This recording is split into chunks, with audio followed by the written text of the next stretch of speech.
ख्याल से इससे भी ज्यादा पुरानी है। और जैसे हेमंत भाई ने बताया, हमारे वो आपके दामजूपुरा के भाई हैं, उन्होंने भी बताया कि ये आदिवासी बेल्ट में ही क्यों बांध और जितनी योजनाएं लाते हैं, इस बात को आपको समझना पड़ेगा।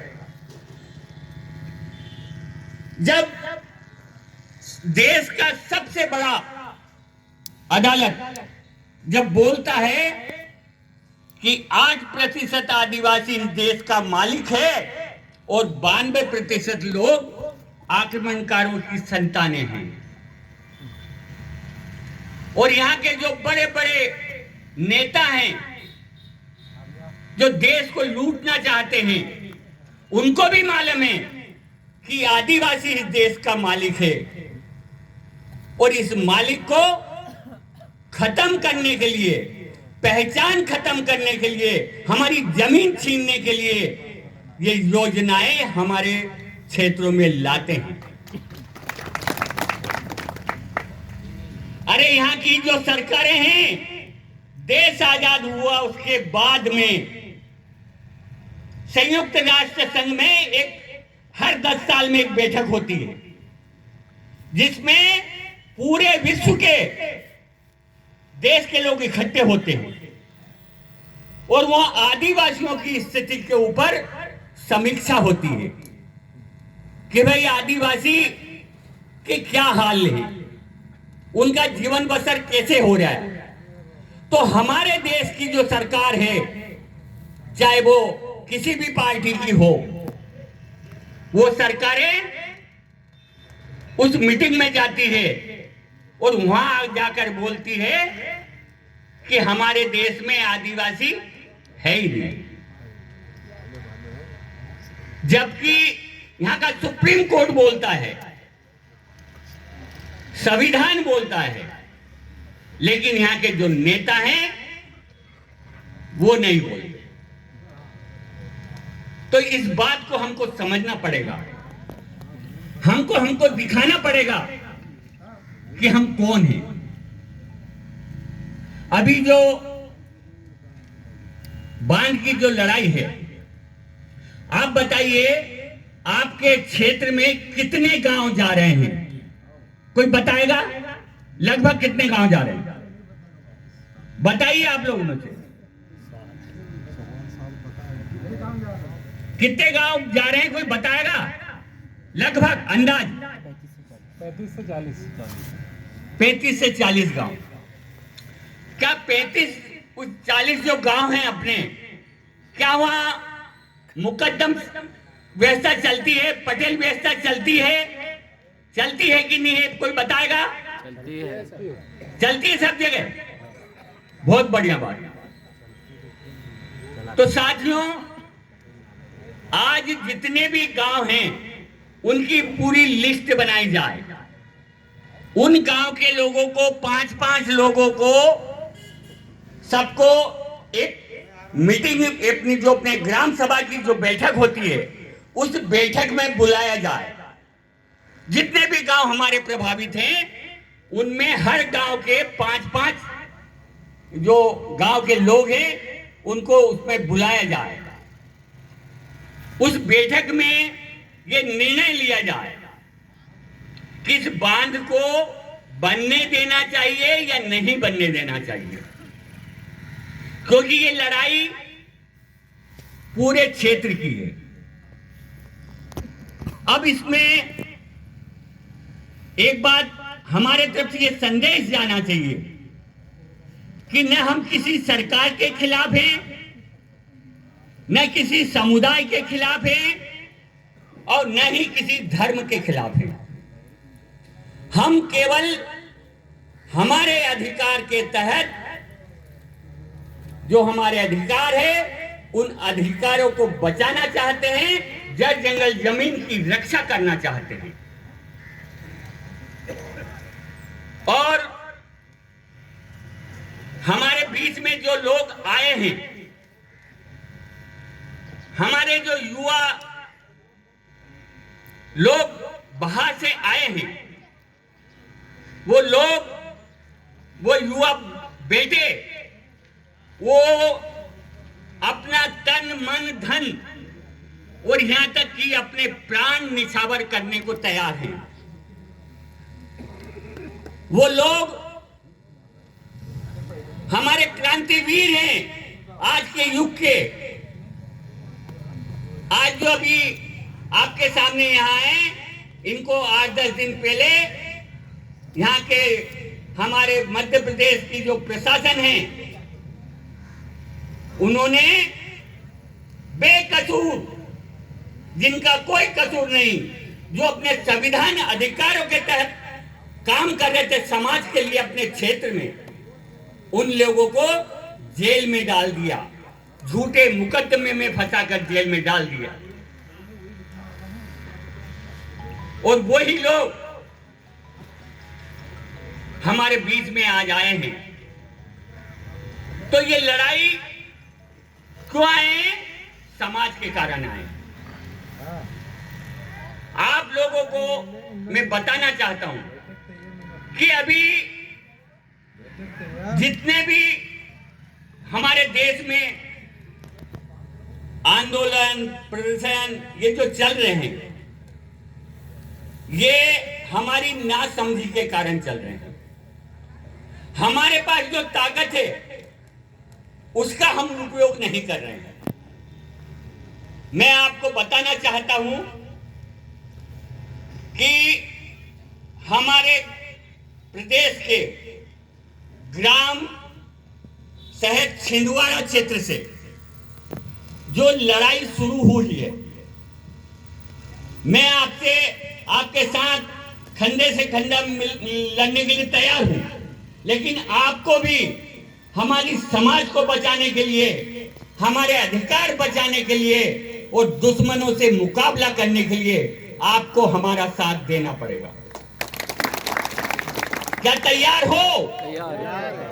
तो साथियों, जो छिंदवाड़ा में हमारे 40-50 लोगों को बेमतलब जो जेल में डाला है, जो यहाँ की सरकार ने कानून का उल्लंघन करके हमको जेल में डाला है, ऐसे कानून व्यवस्था को जिन जिन अधिकारियों ने हमारे साथ जोर जबरदस्ती की है, उनको भी हम जेल पहुंचाएंगे। क्या आप साथ दोगे? तो साथियों, इस लड़ाई में ये छोटी मोटी लड़ाई नहीं है। ये आपकी जो लड़ाई है ना, यही लड़ाई पूरे देश की है। क्योंकि हमारी यदि वजूद खत्म हो जाएगा तो हम आदिवासी खत्म हो जाएंगे। तो जग जंगल जमीन की लड़ाई है, वो लड़ाई छिंदवाड़ा से शुरू हो चुकी है। अभी आने वाले दिनों में राष्ट्रीय स्तर का हमारा जो ग्राम सभा है, उसकी बैठक छिंदवाड़ा में होने जा रही है। और आपका बांध का मुद्दा छोटा है, एक बात मान लेना, आपका बांध का मुद्दा छोटा है, लेकिन छिंदवाड़ा का मुद्दा पूरे देश का है। यदि आप लोगों ने सबने साथ दिया तो पूरे देश में आदिवासी का कोई बाल बांका नहीं कर सकता। क्या साथ दोगे? तो उसमें तन मन और धन, आज मैं आपको इस मंच के माध्यम से आपको सचेत करने आया हूं, निमंत्रण देने आया हूं कि आगामी आने वाले दिनों में छिंदवाड़ा में पूरे भारत देश से जो हमारी ग्राम सभा है वहां आएगी। जिस तरह हमारे बेटों को इन्होंने जेल में डाला है, वैसे हम पुलिस से लेकर कलेक्टर तक को जेल में डालेंगे। अरे ये नौकर हैं और नौकर पे मालिकाना हक जता रहे हैं। और आपके लोगों को मैं और कहना चाहता हूं कि जो युवा समाज के लिए, खुद के लिए काम करना चाहता समाज का, वो आगे आए और बगैर स्वार्थ के निस्वार्थ समाज में काम करें। न आपका पैसा खर्च होगा और न आपका कोई किसी से डर लगेगा। ग्राम सभा जो हमारा पटेल है, कोई ये न समझे कि यार मैं पढ़ा लिखा नहीं हूं तो मैं कैसे लड़ूंगा। एक बात मैं उदाहरण देके बताऊं, जब प्रधानमंत्री को कोई जवाब देना रहता है कोर्ट में, मुख्यमंत्री को कोर्ट में जवाब देना रहता है, तो क्या मुख्यमंत्री प्रधानमंत्री कोर्ट में जाते हैं? नहीं जाते ना। इसी तरह हमारे पटेल को भी कहीं जाने की जरूरत नहीं है। उसका भी सचिव रहेगा, उसका भी मुनिम रहेगा, वो सचिव बात करेगा, पटेल खड़ा रहे बस। नहीं बताया ये कॉन्सेप्ट। आप बिल्कुल मन में मत करना कि यार मैं कानून के जानकार नहीं है, मैं कैसे बात करूंगा वो कलेक्टर से। तो आप इस बात से बिल्कुल बेफिक्र है ना, आपको कुछ नहीं करना है। हर गांव में हमारे 2-2 सेक्रेटरी रहेंगे, सचिव रहेंगे पटेल के, जो इस व्यवस्था को संभालेंगे, शासन प्रशासन से आमने सामने जवाब करेंगे। अभी मैं आपको जो ग्राम सभा जिसकी हम बात कर रहे हैं उसका एक उदाहरण देना चाहता हूं, छत्तीसगढ़ का। कुछ दिन पहले वहां हमारे 12-13 गांव उजाड़े जा रहे थे, तो वहां के लोग ने पंचायत के द्वारा, व्यवस्था को समझना कि ताकत हमारी कहां है, पंचायत के द्वारा खूब लिखा पढ़ी कर ली, संगठनों के द्वारा खूब आंदोलन कर लिए, पैसा एक्ट की तरह खूब काम कर लिया, लेकिन हल कुछ भी नहीं निकला। एक बात और मैं आपको बता दूं जानकारी के लिए कि जो पैसा एक्ट है वो हमारा दुश्मन है। पैसा एक्ट के भरोसे कोई मत रहना। पैसा एक्ट से हमारा नुकसान ही होना है, फायदा नहीं होना है। और जो हमारा दुश्मन है वो पैसा एक्ट पे बार बार आपका ध्यान आकर्षित करेगा, पैसा एक्ट की ग्राम सभा के बारे में आपको बताएगा। तो पैसा एक्ट की ग्राम सभा पे विश्वास मत करना। यदि वो आपसे बोले कि नहीं नहीं सब झूठ बोल रहे हैं, तो उनको हमारा नंबर दे देना, हमारी टीम का नंबर दे देना कि पहले इनसे बात कर लो, उसके बाद में हम पैसा एक्ट में भाग लेंगे।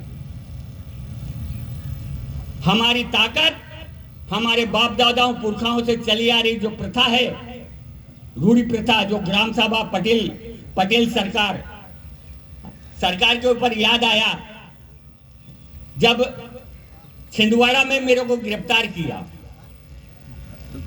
तो उन्होंने कहा दादा आप तो बड़े अच्छे लगते हो, बड़े सीधे हो, और आप ये गुंडे उनके साथ कैसे आ गए? मैंने कहा साहब पहली बार आपने बोला है, मैं माफ कर देता हूं, लेकिन गुंडे शब्द का इस्तेमाल मत करना कि वो गुंडे नहीं है। वो गुंडे हैं, मैं भी कहता हूं गुंडे हैं, लेकिन वो संवैधानिक गुंडे हैं, कानून के गुंडे हैं, कानून का ज्ञान है उसमें। तो इसलिए मैं उनके साथ आया हूं।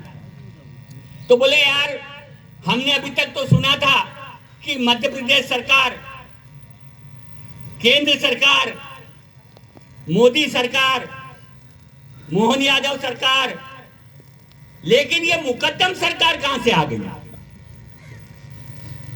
तो मैंने कहा साहब आपको नॉलेज कम है। अरे भाई वो बोले साहब बोले बड़े रेंज के बड़े अधिकारी थे, सीएसपी रेंज के। तो बोले कि दादा हम झूठ बोल सकते हैं, लेकिन ये पुलिस विभाग में जितने भी खड़े ना, बहुत लोग खड़े थे, पकड़ के ले गए तो पुलिस की तो फौज थी वहां, बड़े बड़े अधिकारी सब थे। तो उन्होंने बोला कि दादा हम झूठ बोल सकते हैं क्योंकि हम गैर आदिवासी हैं, लेकिन ये 80% जो लोग हैं ना पुलिस बड़े अधिकारी, ये तो तुम्हारे आदिवासी हैं। तो मैंने कहा सर आदिवासी हैं, ठीक है आप कहते हैं मान लेते हैं हम आदिवासी, लेकिन इनसे पूछो कि कानून का ज्ञान है। मैंने कहा ये जो अधिकारी कर्मचारी है ना, ये अपनी बीवी और टीवी में मस्त है, इनको समाज से कोई लेना देना नहीं। अरे नहीं ऐसा नहीं है। तो मैंने कहा साहब बुलाओ बड़े अधिकारी कोई जानकार को, हम थोड़ी बात ही कर ले समाज के बारे में, समाज के अधिकार पूछ लें। आप हमारे लोगों को गुंडे बोल रहे ना, जो संविधान की बात करते हैं, संविधान की भाषा बोलते हैं, उनको तो गुंडे बोल रहे हो। और ये जो संविधान जानते नहीं, इनको तुम बड़े अधिकारी बोल रहे हो। वो तो कोई आए भी नहीं सामने, उनको कोई दमदार हो तो आओ आगे, कोई नहीं आया। फिर मैंने ही बोला, मैंने कहा साहब आप बड़े अधिकारी हो जाकर आदेश करो हमारे आदिवासियों को कि जो अभी मोदी जी ने नई पुस्तक बनाई है ना कानून की, बीएनएस, उसपे सेक्शन 1 जहां पुस्तक शुरू होती है ना, पहला पन्ना, सेक्शन 1 पे क्या लिखा है? जोर से बोला, मैंने कहा बताओ कोई आदिवासी हो, अधिकारी जानकार हो तो बताओ। कोई नहीं बता पाया। अब देख लो, तो हमारे लोग ऐसे हैं। और आप अभी यहां खड़े करके बोल दो हमारी टीम को, तो हर आदमी बता देगा कि वहां क्या लिखा है। मनोज भाई जरा उठ के बताना, आओ थोड़ा इधर, मनोज भाई आओ, देखो बता दो भैया कि यहाँ पे सीआईडी विभाग भी आया होगा, है ना, पुलिस विभाग भी गुपचुप तरीके से यहीं बैठा होगा। पुलिस विभाग तो अंगूठा छापे मेरे हिसाब से तो यहाँ। तो जरा इनको बता दो कि बीएनएस के सेक्शन 1 पर क्या लिखा है। पर मेरा प्रश्न आप सभी लोगों से है, यहाँ दामजीपुरा के नेताओं से, जो समाज के लिए नेतागिरी करते, समाज को आगे बढ़ाने का काम करते हैं, जो संगठन का काम करते हैं, जो समाज का काम करते हैं, या कोई और हमारा भाई हो तो आके बताए यहाँ कि बीएनएस में क्या लिखा है। नहीं तो हमारा युवा भी, ये 25 साल का लड़का जो समाज के लिए अपनी जान देने को तैयार है, और हम हमारे मिशन में उसी को जोड़ते हैं जो समाज के लिए मरने को तैयार है। तो मनोज भाई से सुनो आगे क्या लिखा है। जी बहुत बहुत धन्यवाद दादा, जो आपने इतनी बहुत महत्वपूर्ण जानकारी से अवगत कराया और अपनी वास्तविकता को यहाँ पर सभी के समक्ष रखा। तो जैसा कि जो बात होती है पुलिस प्रशासन के कानून की, जिसके तहत आपराधिक मामला बनाया जाता है, तो यहाँ पर जो आपराधिक मामला जो बनता है वो बीएनएस के कानून के तहत बनता है, जो राज्य द्वारा उसे मान्यता प्राप्त है और वो कानून देश में पूरी तरह से लागू है। तो यहाँ पर जो सेक्शन 1 का सब क्लॉज 6 उसमें बोला है कि जो भारत सरकार के अफसर हो, चाहे वो सैनिक हो या नौसैनिक हो या तमाम जो सैनिक बल है या कमांडो है, उनके ऊपर जो बीएनएस का कानून है वहाँ पे लागू नहीं होता। मतलब कहने का मतलब ये है कि वहाँ पे मार्शल लॉ चलता है। जो ये कमांडो है, फोर्स है, तमाम सेनाएं हैं देश में, देश की सुरक्षा के लिए, तो उनके ऊपर मार्शल लॉ लागू होता है। यहाँ पे बीएनएस लागू नहीं होता उनके ऊपर। बीएनएस के तहत पुलिस प्रशासन का कानून लागू नहीं होता, ना पुलिस प्रशासन उन पे किसी प्रकार का मामला दर्ज कर सकती। ठीक उसी तरह उसी सेक्शन में बोला है कि जो आदिवासियों का विशेष व स्थानीय विधि, मतलब स्पेशल लॉ या लोकल लॉ पे प्रभाव नहीं डालेगा। लेकिन इसके बावजूद भी पुलिस प्रशासन क्या काम करता है, किसी भी मामले के तहत अपराध बना देता है। तो यहाँ पर कानून के खिलाफ या कानून का उल्लंघन पुलिस प्रशासन कर रहा है या आदिवासी कर रहा है, बतलाइए कौन कर रहा है? कानून खुद कह रहा है कि ये विशेष या स्थानीय विधि पे प्रभाव नहीं डालेगी, तो फिर पुलिस प्रशासन कैसे मामला दर्ज कर रहा है, कैसे एफआईआर कर रहा है? तो कानून के खिलाफ कौन काम कर रहा है? कानून के उल्लंघन में कौन जा रहा है? क्या कानून से बड़ा एसपी, डीएसपी, कलेक्टर होता है क्या? हाँ, क्या कानून से परे है क्या वो? फिर कैसे एफआईआर हो रहा है? वो इसलिए हो रहा है कि आपका स्थानीय विधि क्या है आपको खुद नहीं पता। क्या आप स्थानीय विधि से संचालित हो रहे हो? स्थानीय विधि से संचालित हो रहे हो क्या? आपके गांव में स्थानीय विधि है? बोलिए, स्थानीय विधि है? क्या है स्थानीय विधि?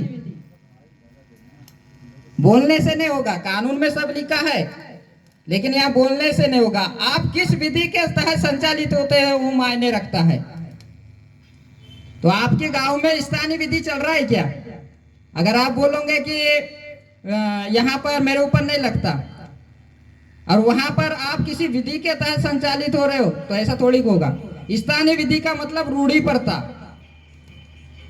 और आपके गांव में रूढ़ी प्रथा तभी एक्टिव होगी, तभी लागू होगी जब आपके गांव घरों में पटेल मुकदम चलेगा। जैसे ही पटेल मुकदम संचालित होता है वैसे ही स्थानीय विधि क्षेत्र हो जाता है, और उस क्षेत्र में non legislative sources of law का कानून चलता है, जो गैर विधायी स्रोत कहती है अनुच्छेद 13 भारतीय संविधान के तहत। तो वही कानून को स्थानीय विधि बोला गया है। इसका मतलब यह नहीं कि यहाँ पर आदिवासियों पे पुलिस प्रशासन का कानून नहीं लगता तो उसे अपराध करने का छूट है।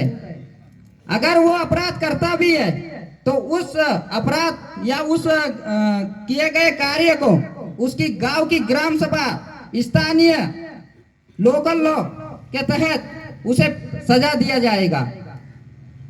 ये नहीं कि यहाँ पर पुलिस प्रशासन का कानून लागू नहीं हो रहा है तो खुली छूट मिल गई, ऐसा नहीं है। उसका गांव का स्थानीय लोग उसे सजा देगा, ये व्यवस्था है। और रही बात